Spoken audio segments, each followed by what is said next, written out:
இன்னைக்கு வேற கிருஷ்ண ஜெயந்தி வருது. என்னடா வச்சு சாமிக்கு படைக்கலாம் தானே யோசிக்கிறீங்க. ரொம்ப யோசிக்காம டக்குன்னு இதை செஞ்சுடுங்க.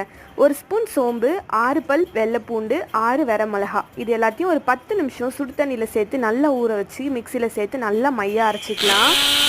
இப்போ ஒரு பவுல் எடுத்து அதில் 1 கப் அளவு அரிசி மாவு, 1/2 கப் அளவு பொரிகடலை மாவு, 1/2 கப் அளவு கடலை மாவு, இது கூடவே 1/2 ஸ்பூன் அளவு ஓமம், எள்ளு, தேவையான அளவு உப்பு, பெருங்காயம் இதெல்லாம் சேர்த்து, இது கூடவே நம்ம அரைச்சிருக்க அந்த மிளகா சாந்தையும் சேர்த்து 1 ஸ்பூன் அளவு உருக்கின வெண்ணெய் சேர்த்துக்கலாம். வெண்ணெய் சேர்க்கறதுனால நமக்கு முறுக்கு நல்லா சாஃப்டாக வரும்.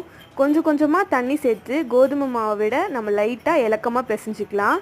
இப்போ நம்ம நல்லா எண்ணெய் தகன்னு காய வச்சு முறுக்கு கோலால் எண்ணெய் விட்டு ஒரு பேட்சாக போட்டு அப்படி திருப்பி விட்டு நல்லா இந்த எண்ணெயோட பபிள்ஸ் அடங்கின உடனே எடுத்தோம்னா சூப்பரான நல்ல க்ரன்ச்சியான ஒரு ரிப்பன் பக்கோடா ரெடி.